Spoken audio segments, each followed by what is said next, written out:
ZOETA Manning is the Vice Chair of Managers in Partnership, and thanks ZOETA and John Westall, your Chief Exec, for coming alongside us.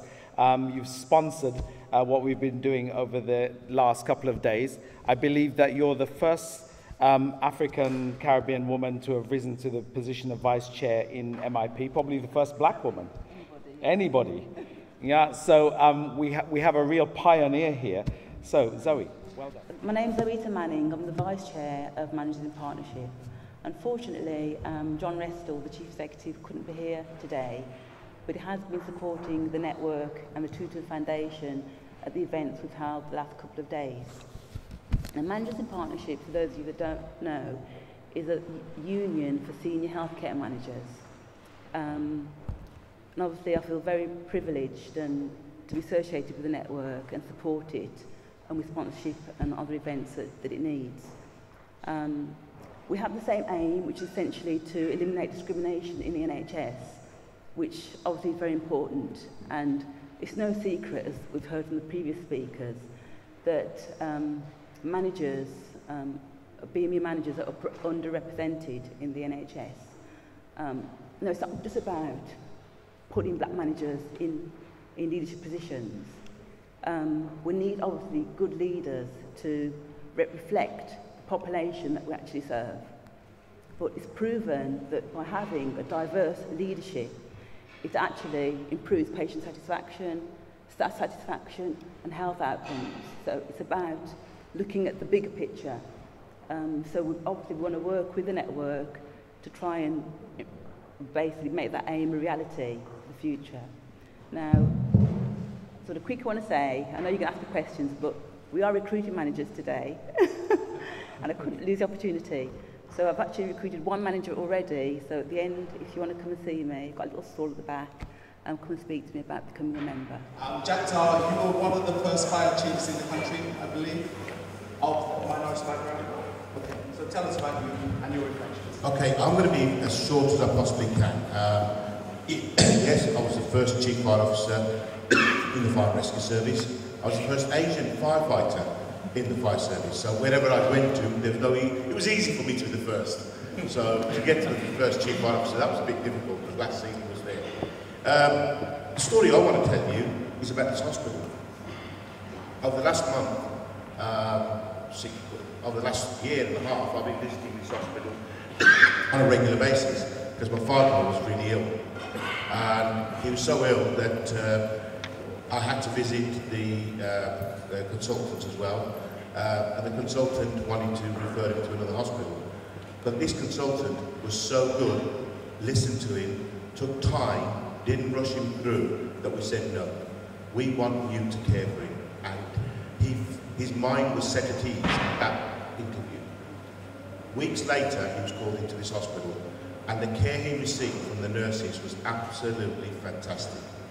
To the point where we, the family, could not understand what he was saying because he would take his teeth out and he couldn't form his words. But there was a Nigerian nurse on South Wing, on floor 5, who one day when we were asking him, what do you want? And he seemed to be really agitated. We thought he wanted to go to the toilet. This is his family. He's speaking in Punjabi to us. We called the staff nurse and she went over to him. She said, Babaji, what is it? You want toilet? And he kept being agitated. She said, Babaji, you want lifting up? She only spoke a few words of Punjabi, but you know what? That woman understood what he needed, cared for him, and made him reassured. We hear so many stories about poor nursing. I think the good stories need all to be passed around as well. So the NHS is about the good people as well as the negatives as well. Final reflector is FOLA KUDEHINBU. And FOLA has been a diversity trainer, consultant, and a patient inside the NHS. So, your reflections. We have had some comments about, Elliot said, not quick sheep dipping. So, what are the challenges that we should face? Thank you, Joel. I'm not an employee of the NHS, so my reflection of the NHS is actually looking in from outside. As Joel said, my company has worked with the NHS all over the country for the last 15, 20 years. My background, I'm a lawyer, I'm an employment lawyer, so the issues around discrimination and all of these things are issues that we've dealt with, not only in a particular NHS, but across the board. And it was interesting when Joel said, oh, Fola, we'll get you to come and say something today because my name is not on the list. I didn't realize I was going to be speaking, and said about the reflection in the NHS. And I was thinking about that in terms of what I was going to say. And I was also going back to a quick word, just to look at the back of the Ubuntu game and what the Archbishop has said in terms of what Ubuntu is. My reflection of it is that sitting down here and listening to what people are saying, it's very easy for me to say, I've heard it all before, and I've seen it all before, and it's very easy to say nothing has changed.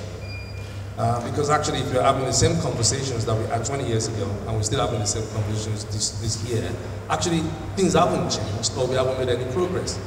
But is that the case? That cannot be the case, and actually, that isn't the case. The fact that you are here today, senior managers, maybe we don't have a black chief executive or whatever, in fact we have our black chief executives. So progress has been made. So really the conversation cannot be and shouldn't really be about discrimination. I think it is a given that discrimination is not going to go away, right? We all agree with that. It's not going to end. So it's not about talking about it all the time from that prism of something is wrong. It cannot also be about the issues of representation. I understand what SEGUN said, and also JAGTAR about the sort of the Guinness analogy. And despite that, progress is still being made. So for me, really, looking at the reflection and looking at what really we should be looking at doing now, I go back to what the Ubuntu says, and just looking at what the Archbishop says Ubuntu is. It says it is part of the gift that Africa will give the world. And I think we need to reflect on what that actually means for you as Africans, or Africans in diaspora, and the gift that you can actually give the NHS. And the gift really is in terms of the humanity that Ubuntu is talking about. The caring for others, and working through your progress through others. And I think if that can be demonstrated, and a glimpse of some of those has been demonstrated in the NHS, but I think there needs to be more of a consistency to what the Africans in the NHS itself can do. So if you can come together and begin to show that spirit of Ubuntu to the NHS, that is your gift, then we can begin to make that kind of progress that we're talking about. So that's my reflection really, in terms of really what we should be doing in the NHS as black employees or people from minority backgrounds. Thank you.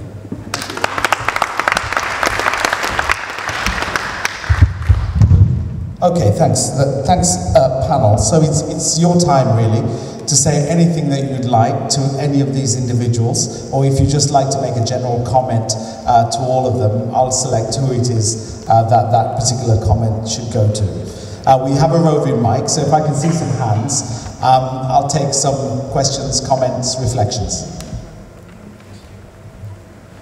Looks like you're all Ubuntu'd out. Yes, just behind you, Ricky. I actually like to talk about overrepresentation of Afro-Caribbeans in the mental health system. Yesterday I was at the House of Commons and we were talking about children in care. And we were concerned that children that go in care, they will eventually, a lot of them will end up in the criminal justice system and a lot of them will end up in the mental health system. And then we need to do something. The overrepresentation in the NHS and the care system is costing a fortune and is damaging people's lives. So as Afro-Caribbeans ourselves, we need to take some responsibilities and we need to be their voice and to work effectively with the government, not only to bring the cost down, but to make their life more useful and more valuable. And I would like to say that I like to volunteer, use my experience of being a mental health for 40 years to work with other people of like mind, to take this forward. Thank you. I'm about to leave the NHS, but I've been working in it for 16 years, and I think the NHS is the absolute embodiment of Ubuntu. because it gives a free, high-class health service to every single person, no matter their creed, their colour, their status, who walks through the door. And I think that the challenge here, and for all of us who still work in the NHS, is to bring that Ubuntu spirit to the micro level.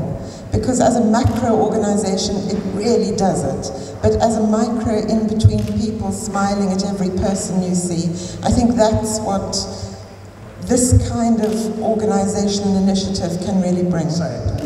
We started a conversation about that. CQC has been doing the Count Me In census for 5 years, and it ended last year.